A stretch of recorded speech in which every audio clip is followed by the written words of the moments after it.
Hello everybody, welcome to Chapter 6.1 Part 3, Rationalizing the Denominator with Variables. In example number 19, we're going to look at rationalizing the denominator with variables. So here's an example of an expression with variables and radicals. So we have here x square root of y over the square root of x cubed. So let us look at the whiteboard and see how we would tackle a situation like this, and then we will discuss this further. Up to now, we've been looking at rationalizing the denominator with numbers. Now we're going to look at rationalizing denominator with variables, which really is the same idea. So for example, if we have a situation like this, we can simplify it.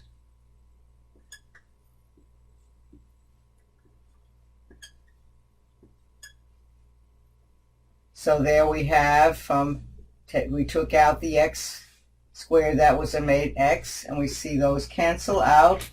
So now we have square root of y over x. And now we can just do rationalizing the denominator because there's no special trick we can use here other than this. And we just do x, square root of x. There's square root of x, which is essentially multiplying by 1. And we see now we get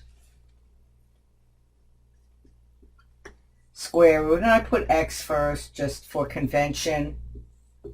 And then underneath I have x times x. And of course that gives me over square root of x squared. And as you recall, by definition, this will give us the x, and now we have everything in proper form.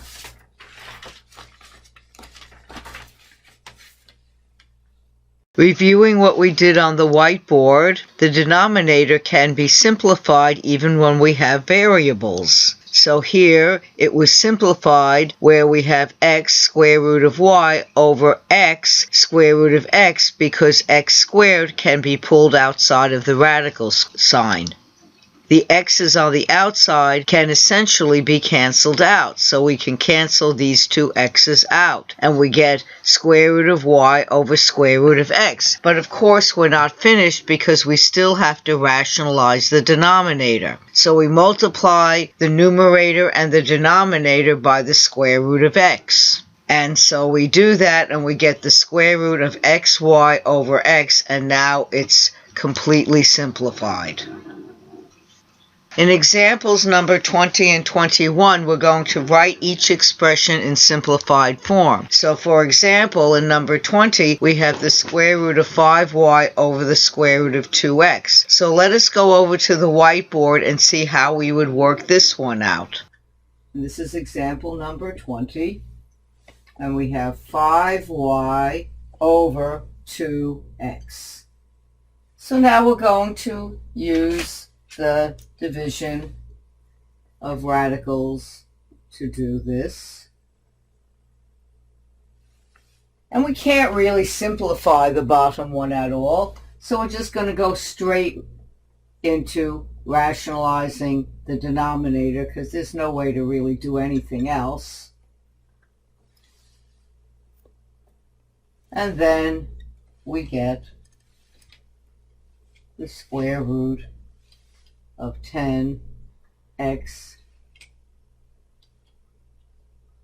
y, and we see these two are the same, so we have, since they're the same, then we can pull it out and just put 2x.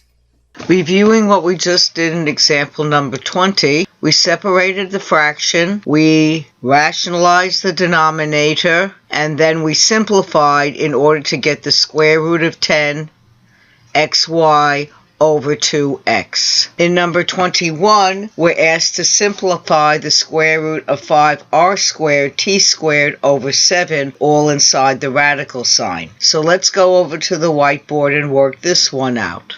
And for the next one, well, this one, the rationalization of the denominator isn't so bad because we have a regular number, 5r squared t squared over 7. And we see we can't really cancel out or do anything much there, so we're pretty much stuck rationalizing the denominator. And so I just do the upstairs. So I just simplify, do this.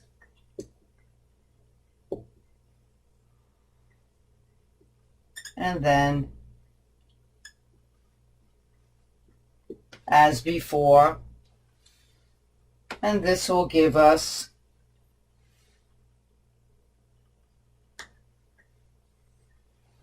square root of 5 times 7 r squared t squared all over 7, because that's what the rationalization does. It takes it out of the square root sign. And then we can take out r and t, so we have rt, and we can't do much with 5 times 7, 35. There's no perfect square in 35, so we're still stuck with the square root of 35, and that would be over 7. Reviewing what we just did in example number 21, we rationalized the denominator in order to get the square root of 35 r squared t squared over 7. We then pulled out the perfect squares, and we got as our final answer rt square root of 35 over 7.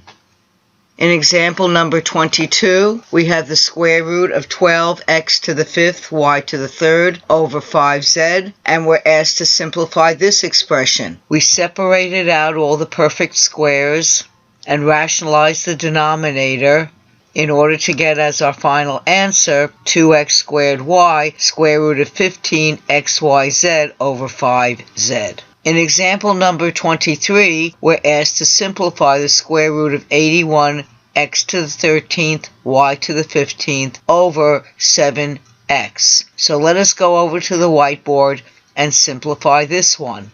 So here in number 23, we have the square root of 81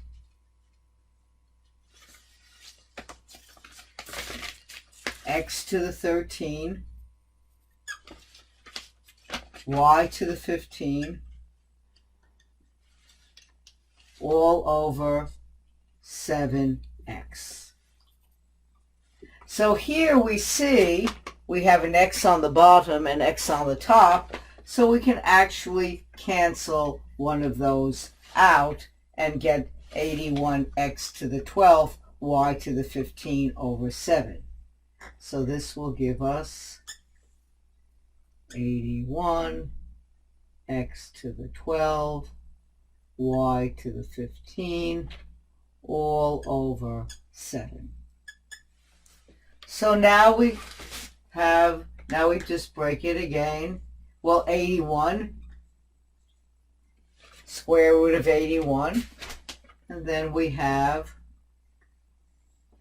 our pairs, x squared, x squared, x squared, x squared, 1, 2, 3, 4, 5, 6 squared, because so that will give us our pairs that we will need to get rid of under the radical sign, and then of course y to the 15th, but we can just see that this would be even, so we can put y to the 14 and then y, which will give us y to the 15. We don't have to expand it out quite like that, but it gives you the idea.